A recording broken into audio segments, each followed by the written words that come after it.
What is happening, everybody, and welcome back to the Thunderdome. So excited to be here. It has been many months, many moons. It's felt like an eternity since I made a video last. I have a lot of people reaching out saying, Chase, where are the videos? We want the wig. Where is the wig? And the wig will be back in time. Patience. Just know, so over the last few months, I mean, we had holidays, the OTC markets to me felt a little bit slow, and, I wanted to focus on different trading styles. So I took a little bit of a breather, and I'll tell you what, I've never missed it more in my life. Just as far as penny stocks, OTC markets, and so forth, it really has to do with the camaraderie, the excitement that builds around these potential catalyst plays, these stocks and so forth. And, over the past few months, we've been in Discord trading options and so forth. But let me tell you, options are so boring. I mean, you're literally staring at a chart, and your day could be done in an hour. It could be done all day. You're just waiting for that setup. You're waiting for whatever stock it is to break a level, to reject a level. And it is painful. It's just spinning tires. It's like, you go ahead, catch it. You make some money and your day's done. That's it. And then you could go on about the day. So, I mean, there are some good things about options and so forth, but I love the community as far as, the over-the-counter pink sheets, penny stocks, small caps, and so forth. So, going forward, we're going to be here in front and center. We're going to continue with the videos, and the biggest focus is going to be catalysts, just like we did last year. We were very successful in the challenge account, 5,000 to 50,000, and we did it under a year, 10 months. Building the actual education part and kind of going over catalysts and how I trade and so forth. But remember, in all of these videos, I'm not a financial advisor. I can't tell you what to buy. I can't tell you when to sell. I can't tell you anything beyond, here's some trading ideas. These are things I might be trading. And it's gotten so strict recently. I mean, they even called out emojis. Like, you can't have bag emojis like money bags. You can't have rockets and fire, and it's absurd. It's just, it's crazy to me that they're just taking the fun out of trading. So, in our community, we bring it back, the quote unquote pump and so forth. It's okay to be excited about a stock you're holding, but obviously you can't try and quote unquote pump into, your volume that you're selling. That's just not cool, and so forth. So what I like to do is build catalysts. So if X company says we have news coming in 2 weeks, you look at the chart and you're like, wow, this thing's pretty bottom. That's a potential catalyst for an upward movement, especially in penny stocks.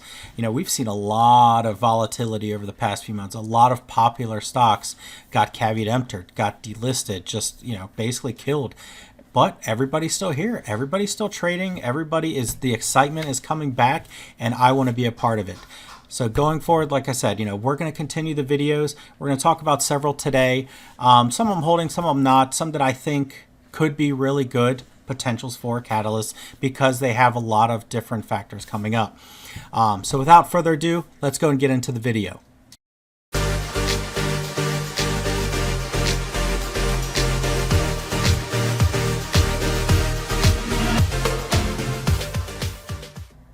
All right, so we've got a pretty big docket today of stocks I want to talk about.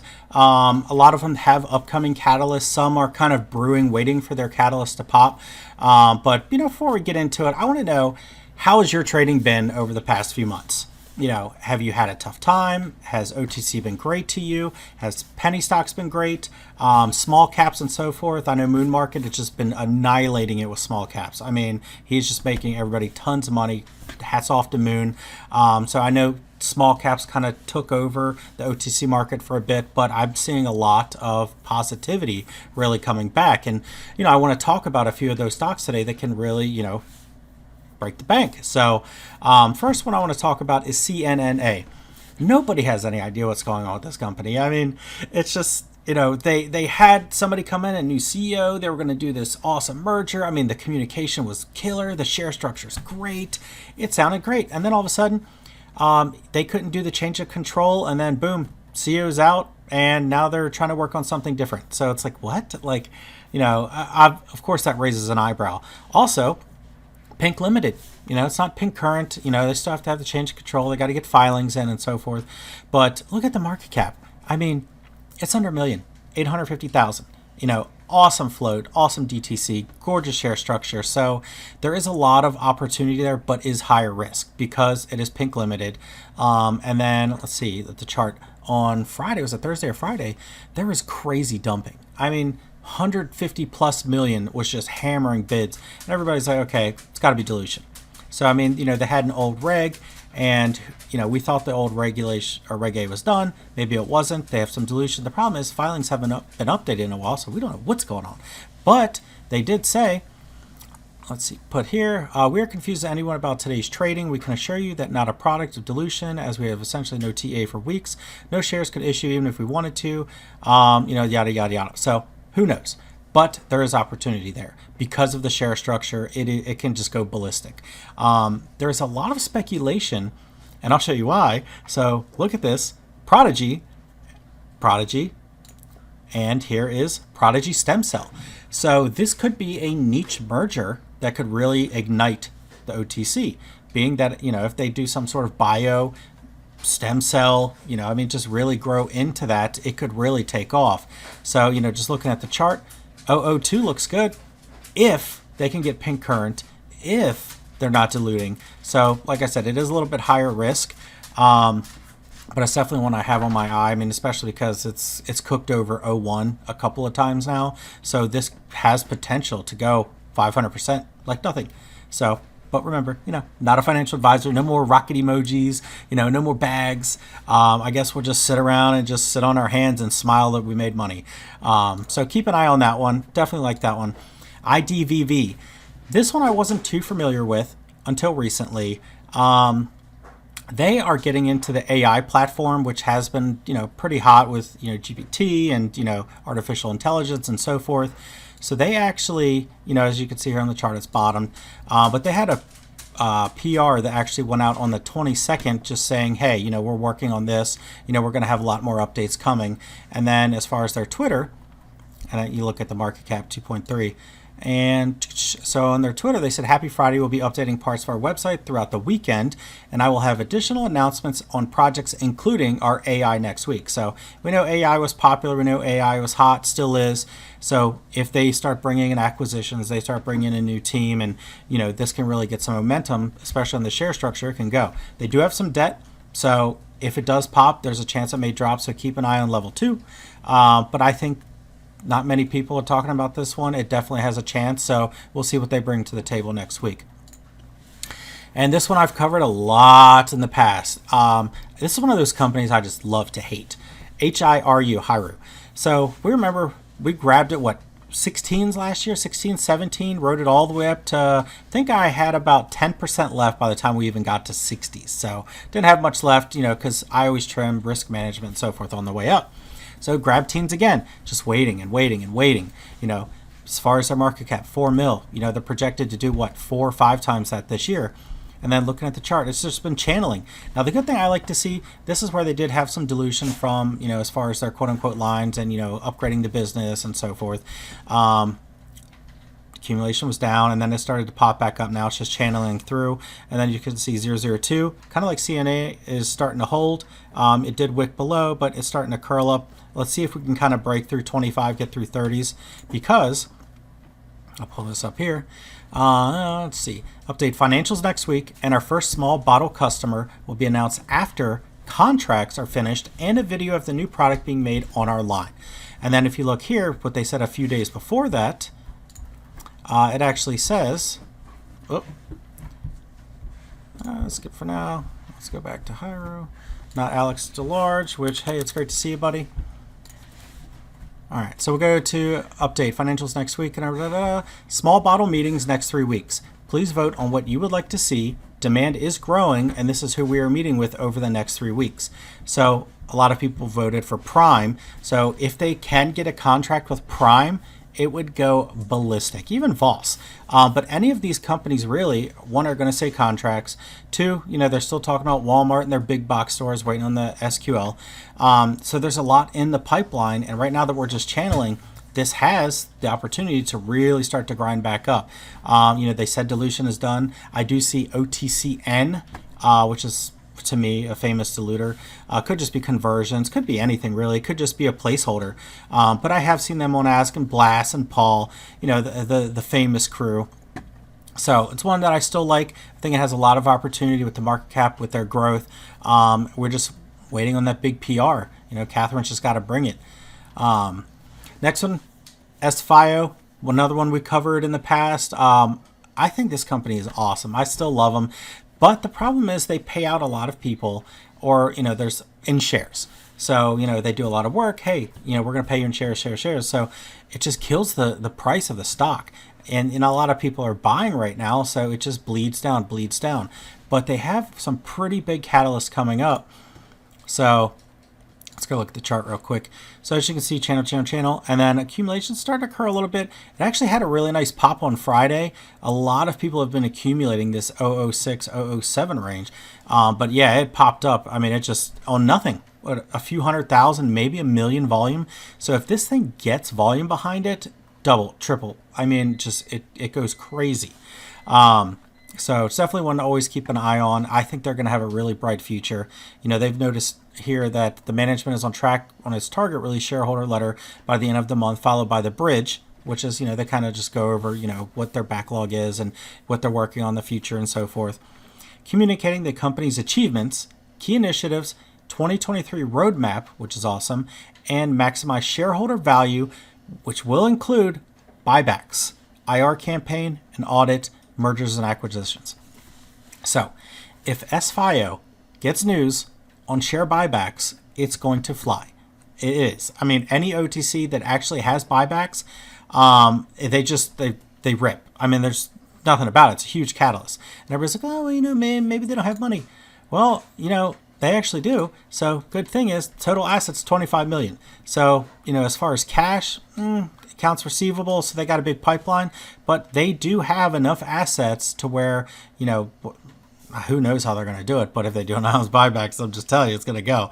So definitely keep an eye on that one. You know, market cap's 11 mil, 25 million assets at bottom with catalyst coming. Love it all day. So next one I'm going to talk about is WLAN. This one, I like it. I don't love it yet because I want to find out some things. But I know a lot of people, it's a trader's dream because it'll die down, and people accumulate it. And then once it pops, it's got a nice share structure, it goes. So you can see right here, it bounced off. You know, what is it, the 200 MA, you know, right around 0040, and then just started booming. And I'll show you why. So they actually put out something around February 3rd that said, you know, here's some bullet points. They have a website, refresh branding, audit, contract, shell status, OTCQB, new office funding, no dilutions, certifications. So big stuff coming. I mean, but there's one thing I'm curious about, and I'll get to that in a second. And then it says, you know, board of directors. And then they had a meeting with Nokia, exceeded expectations. And then, you know, has finished a great week. We started a conversation with potential funding. And then they had issues with funding. And then they keep going, you know, it'll come, And then there has been loads of work behind the scenes. We have signed strict NDAs with carriers, I'm going to guess, carriers and OEMs. As a result, we will have to rely on reporting revenue when it comes. So the thing that I love about WLAN or WLAN, whatever, is they communicate. Awesome. Good share structure, no current dilution from what I can see, and they have a big pipeline of catalysts. So for a trader, that's a dream. But my question is the funding. So they had mentioned, you know, coming down here, you know, potential investors, while it's a tough market, we see partners in early discussions. So as long as they don't do a Reg A of some sort, even, I mean, okay, so let's say they do Reg A and it's much higher, whatever. But I know Reg A can kind of kill a stock every once in a while. So I'm curious to see the funding. So if they get private funding that has a lockup period on it, 12 months, I mean, this thing is going to take off. So I like it. Not sure I love it yet, but for right now, it's a trader's dream. They're doing all the right things. They are building. They have a lot of big catalysts. So this one is just one of those ones that has big potential. They just need to kind of check off a few things for me, you know, going forward. Now, the next one we're going to talk about is the big boy. This stock in the past few days has taken off, and I wish I would have started making videos a couple days ago because it's gone on a 3-day run. It's just been silly. And that one is HDUP. So HDUP we've covered in the past as they've I mean, their pipeline's crazy. They have a lot going on, huge revenues, lottery, gaming, so forth, multiple acquisitions, but they went quiet. You know, as you can see here on their Twitter, they used to tweet all the time. Hey, here's updates, here's more updates, here's our YouTube, you know, here's this. And then, you know, around the end of August, after they announced Spinola, that was it. It was done. And then, you know, I'll go ahead and put in here. So this was their last PR they had in August, stating, with respect to corporate, fully reporting vehicle, which is expected to have required assets and revenues to fully qualify for a NASDAQ listing. So their plan is to go to NASDAQ, whether they do it through a spinoff, you know, they do increase their PPS to actually get to that point, because right now it's pretty low. They could do a reverse split to get there, but my better guess would they'll be the SPAC route. So they actually had, you know, Kellner, who is on the filings, he owns shares and so forth, and he's big into gambling, gaming, and lottery and so forth. He actually got in ties with a SPAC, which didn't work out for some reason. You know, I'm not here to do all the DD, so I'll point to somebody who does, but you know, they actually had a vehicle which looked like they were going to put assets into it, but that's just speculation. We don't know for sure. But, you know, as you can see here, process came in 65.72 million, you know, more than 150 million revenues coming. So the reason it took off over the last few days is they popped out of nowhere, just nowhere. I mean, this thing was dead bottom, 2s, 3s. And they said HDUP will come out of a mandated quiet period on or before March 15th as a part of a multi-party NDA encompassing new market product launches, key acquisitions, and closings, business unit consolidations, all leading to the company's merger and listing on a higher tier exchange. So this can go stupid. I mean, it's already hit 15, 18, 20. This could reach new highs. We need to find out what they're going to bring to the table here in a couple of weeks. But coming off a bottom right now, looking at the chart, so as you can see, it's getting a little hot. RSI is in the 70s. Accumulation looks great. Broke out of that channel, you know, 04. Current new support, probably 05 actually, you know, where it currently broke. And then as you can see, it's got some resistance at 08 where it always has really, and then it started dying down. But then, you know, if we go and we look at long dated chart, the moves this thing has made, I mean, just channel, you know, just rip, and then it just pushed through. As you can see, we crossed here at 05, looks really good. So this does need to cool down a little bit. Do I think it's going to go higher? Yeah, I do. I mean, when you have something that you're coming out of a quiet period from a stock that wants to list the NASDAQ, that has insane revenue coming, tons of triangle merger, acquisition, lottery, gaming, the niche, if retail gets behind this and they announce big news, sky's the limit. It really is.